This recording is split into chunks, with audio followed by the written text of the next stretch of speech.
میگه مرزهای شرقی توسط افغانان ناامن شده. ایشون هر تو مرز شرقی یک کلمه تو تهران ناامنه، مرز شرقی که اصلا از بین رفته. ما الان تو تهران ناامنی داریم، پس این همه جرم و جرایم از کجا داره میاد؟ بیشترین بحث تجاوز الان توسط افغان‌ها داره انجام میشه، عمل پروفیلیا توسط افغانی‌ها داره انجام میشه. اینا دیگه ما رومون نمیشه همه جا اعلام کنیم. اگه این همه جرم و جنایت انجام نمیشد اصلا مردم متوجه نمیشدن. کجای دنیا دیدین که شما یک شخصی بیاد جنایتی انجام بده و ما همچنان بگیم ما خیلی خوشحالیم که شما تشریف آوردین تو کشور ما؟ هر جا ما میریم احساس کنیم تو افغانستانیم. میریم پارک چیتگر احساس کنیم تو افغانستانیم. میریم شهر ری فکر کنیم تو افغانستان. یک افغانی تو آلمان یک کاری انجام داد، آلمان شروع کرده که تمام افغانا رو اخراج کنه، کسایی که سابقه دارن. اصلا همین چیزی ما نداریم تو هیچ دنیا.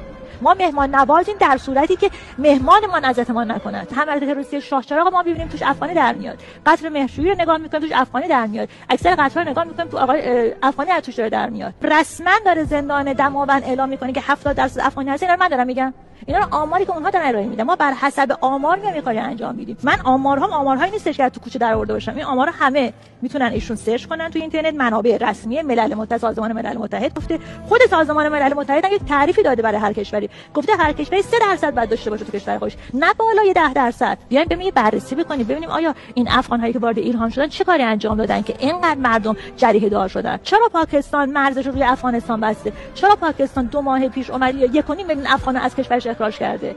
این چراها رو پیدا کنید. چرا آلمان اومده داره اخراج میکنه؟ چرا افغان‌ها هر جا میرن دارن اخراجشون میکنن؟ یک چیزی رو افتاده که ما نه افغان ستیز هستیم، ما افغان ستیز نیستیم. یک اصولی داره، یک قانونی داره. من برام ایران از هر چیز مهمتر.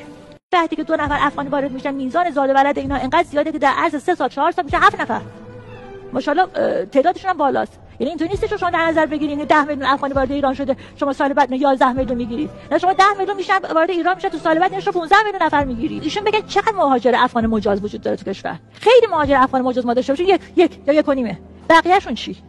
اینه که تازه 9 میلیون آقا 9 میلیون منبع رسمی اومده گفته. من که دارم 15 میلیون داخل ایران، چون اصلا که نه زاد و ولدشون زیاده. همینطور تو سال شما حساب کنین همین 9 میلیون یه دست بزن میشه چقدر؟ میشه 12 میلیون. شما میگین که اینا میرن مدرسه، بله این هر وارد مدرسه شدن. 1 میلیون بچه ایرانی بیرون مدرسه موندن چون افغانا جاشون رو گرفته. من بذارم بچه سرزمین خودم 20 سواد بار بیاد، بعد بچه افغانی بره درس بخونه.